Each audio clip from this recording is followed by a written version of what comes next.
കമ്മീഷണർക്ക് ഒരു റിപ്പോർട്ട് കൊടുത്തിട്ടുണ്ടല്ലോ. അതായത് അവര് പ്രപ്പോസ് ചെയ്ത കണക്കും നമ്മൾ ആക്ച്വൽ എത്ര എന്നുള്ളൊരു കണക്ക് പറഞ്ഞിട്ടുണ്ടല്ലോ. ആ കണക്കിന്റെ ബേസിലാണോ നമ്മുടെ ചർച്ച?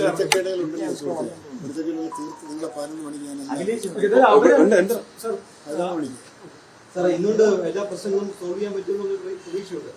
മനുഷ്യന്റെ പ്രതീക്ഷയിലെ ജീവിക്കുന്നുണ്ട്. എല്ലാ പ്രശ്നങ്ങളും സോൾവ് ചെയ്യും. അല്ല, ഞാൻ കോടതി റിപ്പോർട്ട് സമർപ്പിക്കാൻ വേണ്ടി ഒരു ശ്രമിക്കുന്നത് പറഞ്ഞിട്ടുണ്ടല്ലോ. അതുൾപ്പെടെ ഈ കടക്കെടുപ്പിന്റെ എന്തെങ്കിലും പറഞ്ഞാൽ നമുക്കായിരിക്കും. നല്ല മീറ്റിംഗ് തുടങ്ങാൻ പോകുന്നല്ലോ. 10 മണിക്ക് മീറ്റിംഗ്, 9 കാര്യമുണ്ട് ചർച്ച, 11 മണിയാകുമ്പോൾ എല്ലാവരെയും വിളിക്കാം. എവിടെ ദിവസം നമുക്ക് കാത്ത് വിളിച്ച് നിങ്ങളെ കാണാം. ഇപ്പം ഞാൻ എന്തെങ്കിലും പറഞ്ഞാൽ അത് എൻ്റെ ചർച്ചയ്ക്കുള്ള ഒരു സ്വാതന്ത്ര്യം ഇല്ലാതായി. ഈ ശബരിമല യുവതി പ്രവേശ കേസിൽ ഒരു നിലപാട് അറിയിക്കുമെന്ന് കോടതി പറഞ്ഞിട്ടുണ്ട്. അപ്പൊ അതിനകത്ത് ബോർഡിന്റെ നിലപാട് നിലവിലവിടെ സമർപ്പിച്ചിരിക്കുന്ന വ്യത്യസ്തമായ നിലപാട് അറിയിക്കേണ്ടി വരും. നിലപാട് തന്നെ സമയമാകുമ്പോൾ നിലപാടെടുക്കും. കാരണം 2020 ഈ വാദം നടന്ന സമയത്ത് അന്ന് പുനഃപരിശോധന വേണ്ടാത്ത നിലപാടായിരുന്നല്ലോ അന്ന് ബോർഡ് അഭിഭാഷകൻ ആവശ്യപ്പെട്ടിരുന്നു. അത് മാറ്റേണ്ടി വരും.